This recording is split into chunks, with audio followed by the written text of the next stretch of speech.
So hi guys, welcome back to the channel. जैसा कि आप सभी जानते हो कि पाई का नया अपडेट आ चुका है। आप अपनी पाई एप्लीकेशन को ओपन करोगे तो आपको कुछ ऐसा इंटरफेस आएगा जहां पर यहाँ लिखा हुआ है what is a pi building. इसके बारे में डॉक्टर सेंग याओ फैन ने बताया है और यहाँ पर कोर टीम का स्टेटमेंट भी कुछ है, उसको पढ़ेंगे, साथ में जानेंगे पूरा अपडेट क्या है। वैसे तो गाइज यहाँ पर एक वीडियो दिखाई गई है अपडेट के नाम पे और ये पूरी वीडियो इंग्लिश में है। आपको हालांकि नहीं समझ में आएगा, इस वजह से मैं ऑलरेडी इसे हिंदी में ट्रांसलेट करवा चुका हूँ और इसे मैं आपको शेयर करने वाला हूँ। ठीक है, तो यहाँ पर लिखा है statement pi founder Chengdiao Fan discusses the essential question. तो यहाँ पर पूछा गया what is the pipe building. ये कम्युनिटी मॉडरेटर से ने पूछा है जिससे आप चैट करके सारे प्रॉब्लम के सॉल्यूशन लेते हो। तो उन्होंने ये क्वेश्चन पूछा, तो इसी के बारे में उन्हें वीडियो तैयार करी है और हम सबके लिए शेयर करी है। ठीक है, तो ये बहुत इंपॉर्टेंट वीडियो होने वाली है जिनके बारे में काफ़ी ज़्यादा क्वेश्चन होते हैं, उल्टे सीधे क्वेश्चन होते हैं, तो आज वो क्लियर हो जाएंगे। ठीक है, वीडियो को एंड तक देखो। बाकी वीडियो पसंद आएगी तो लाइक करके जाना। और इसके दो पार्ट मैंने बना रखे। ठीक है, तो ये काफ़ी ज़्यादा लंबी हो जाएगी, इस वजह से मैंने दो पार्ट बनाए हैं। पहली वीडियो आप देखो और थोड़ी देर बाद आपको सेकंड पार्ट भी देखने को मिल जाएगा। ठीक है, चलो शुरू करते हैं। पाई बिल्डिंग क्या है? हम वास्तव में इस परियोजना के लिए निर्माण कर रहे हैं। तो पाई एक परत, एक ब्लॉकचेन है जिसकी अपनी एक मूल मुद्रा पीआई, इसके ऊपर पीआई ऐप्स बनाने के लिए एक मंच तैयार किया गया है। उपयोगिता निर्माण पर पीआई फोकस। अब सीधा सा मतलब है कि इसे एज ए यूटिलिटी कॉइन बनाया गया है, सारे क्रिप्टो करेंसी से अलग है, इस वजह से इसको पीआई नाम दिया गया है। और यहाँ पर एक यूटिलिटी कॉइन होने के तौर पे इसे सारे लोग यूज कर पाए, इनका निर्माण करने का फोकस यही था। इसलिए मुख्य उदाहरण ऐप में से एक जिसे हम पाई के शीर्ष पर चला सकते हैं वह है मार्केट प्लेस। पहुंच हासिल करने के लिए लक्ष्य के साथ पाई अपनी रणनीतियों के अन्य परियोजना के अलग काफ़ी काम कर रही है और क्रिप्टो करेंसी के बड़े पैमाने पर अपनाना और एक उपयोगिता आधारित पारिस्थितिकी तंत्र और वेब3 दुनिया बनाना। तीन प्रमुख रणनीतियां जिन्हें हम अपना रहे हैं और उनका अनुसरण कर रहे हैं। अब तक एक विकास है क्योंकि हमारा मानना है कि सेंग याओ फैन के पास वो वास्तविक पर भरोसा काफ़ी बड़े लोग और इसे मुद्रा को रखना जानते हैं। इसे एक मुद्रा के रूप में मान्यता देते हुए इस मुद्रा के साथ वस्तुओं या सेवाओं का लेन देन करने का इच्छुक हैं। इसलिए विकास हमेशा एक रणनीति रही है। इसलिए हम 35 मिलियन से अधिक लगे हुए सदस्यों में वृद्धि अभी भी मुख्य रणनीतियों में से एक रहा है। विकेंद्रीकरण दूसरी रणनीति है। अब यहाँ पर विकेंद्रीकरण का मतलब डिसेंट्रलाइजेशन होता है। ठीक है, तो कंफ्यूज मत होइएगा। विकेंद्रीकरण के लिए पाई नेटवर्क अभी ठीक नहीं है।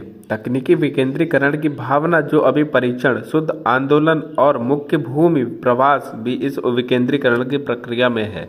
अब इसे इनडायरेक्टली आप ये बोल सकते हो क्योंकि ये डिसेंट्रलाइज्ड है, बट यहाँ पे बता रहा है कि अभी पाई नेटवर्क उसके लिए ठीक नहीं है। उसका सीधा सा मतलब है पाई अभी ओपन मेननेट पीरियड में नहीं आया है, जिस वजह से ऐसा बोला जा रहा है। तो आप कंफ्यूज मत होइएगा, बाकी डिसेंट्रलाइज्ड है और यहाँ पर ओपन इनक्लोज्ड मेननेट पीरियड में होने के कारण कुछ चीज़ें अभी यहाँ पर जो डिसेंट्रलाइज्ड प्रोजेक्ट में होनी चाहिए, जो डिसेंट्रलाइज्ड प्रोजेक्ट में दिखनी चाहिए, वो अभी पूरी तरह से नहीं दिख पा रही है। ठीक है, तो चलते हैं नेक्स्ट स्टेप पे। उपयोगिता निर्माण तीसरी रणनीति है और हम इसे मंच के निर्माण माध्यम से करते हैं, न केवल खुद को बल्कि एवं डेवलपर्स को भी उपयोगिता बनाने के लिए शीर्ष पर पीआई अनुप्रयोगों का निर्माण करने के लिए इजाज़त देता है।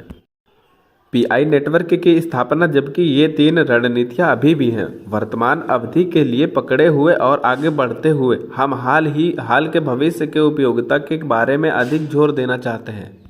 और क्वेश्चन ये है कि उपयोगिता के बारे में हम यहाँ पर क्या कोशिश कर रहे हैं। ये कुछ ऐसा है जो उच्च स्तर पर हम इस समुदाय को बाहरी रूप से प्रेरित समुदाय से आंतरिक रूप में प्रेरित समुदाय में स्थापना करना चाहते हैं।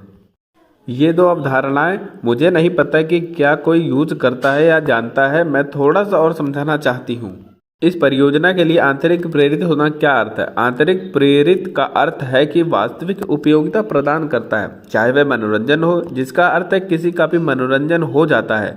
यह एक प्रकार की उपयोगिता है, सुविधा, ऐसी चीजें प्रदान करना जो अब उत्पाद के बिना नहीं होती हैं, या एक वास्तविक समस्या को हल करने जिसकी आपको आवश्यकता है कि आपको मिलता है और एक विशिष्ट उत्पाद को संतुष्ट हो जाते हैं। जैसे कमाने के लिए दौड़ो, कमाने के लिए खेलो। इस प्रकार के मॉडल यह बाहरी प्रेरणा का सार है और निश्चित रूप से इनमें से वास्तविक में विफल हो जाते हैं। इतनी बाहरी प्रेरणा एक बहुत ही शक्तिशाली तंत्र है जो लोगों को एक साथ चिपक सकता है। अब यहाँ पर ये गूगल ट्रांसलेशन है जिसकी वजह से थोड़ा बहुत यहाँ पर चेंजमेंट आपको देखने को मिल रहा है, बट यहाँ पर कहने का मतलब कि ये एक दूसरे लोगों को जोड़े रखता है और सेंट ऑफ फैन लोगों को एक साथ करने के लिए, संखेरिक करने के लिए प्रेरित करता है। लेकिन यह इस बात पर निर्भर करता है कि आप इसका उपयोग कैसे करते हैं, कि परियोजना इसका उपयोग कैसे करती है और ये क्या किस उद्देश्य से काम कर रही है।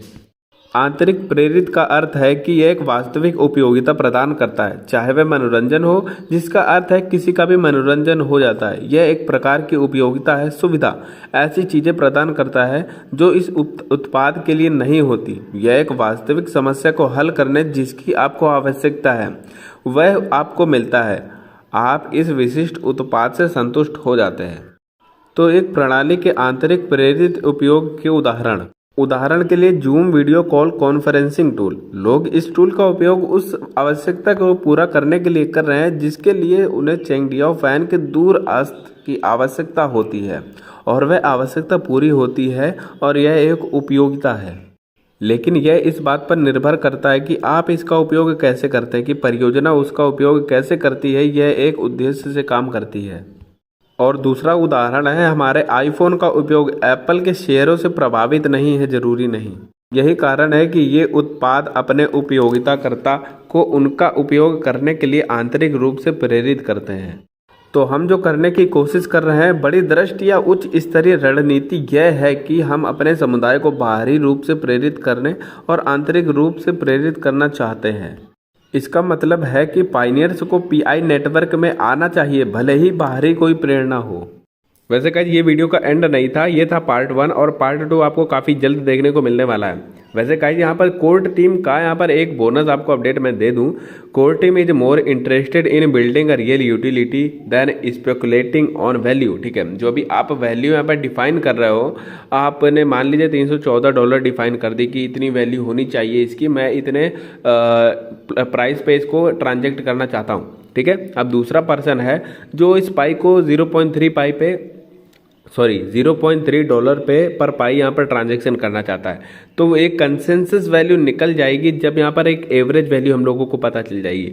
तो कोर टीम का कहना ये है कि वो उस पर रिलाय नहीं करते हैं। कोर टीम का एम है आप कितने भी प्राइस पे उसे ट्रांजैक्ट करो, वो नहीं उनके लिए मैटर करता है, बट इसे ज़्यादा से ज़्यादा लोग यूज कर पाए वो उनके लिए ज़्यादा इंपॉर्टेंट है। तो आप चीज़ें समझ पा रहे होगे कि उनके लिए वैल्यू नहीं इंपॉर्टेंट है। ना ही ये मॉडरेटर्स ने भी बोला है कि यहाँ पर जो स्पेकुलेट कर रहे हैं कि $3,14,159, तो एक मूर्खता मैं कह सकता हूँ, क्योंकि उतने प्राइस पे कोई भी ट्रांजैक्शन नहीं करेगा। हालांकि यहाँ पर पाई चेन मॉल जब लॉन्च हुआ था तो वहाँ उससे पहले यहाँ पर दिखाया जा रहा था कि ये प्रोडक्ट इतने पे टेस्ट नेट पे सेल करा गया, ये इतना करा गया।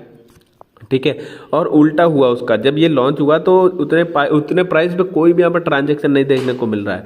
ठीक है, तो आप बहकावे में बताना किसी को, और इसे एज ए यूटिलिटी कॉइन बनाओ, इसे यूज करो, कितने भी प्राइस पे यूज करना चाहते हो वो आपके ऊपर है। ठीक है, तो इसकी प्राइस आप सभी डिफाइन करने वाले हो। ठीक है, आई होप आपको सारी चीज़ें क्लियर हो गई होंगी, और बाकी वीडियो अगली आने वाली है, तो बने रहिएगा चैनल पे और मिलते हैं अगली वीडियो में। तब तक के लिए good bye and take care.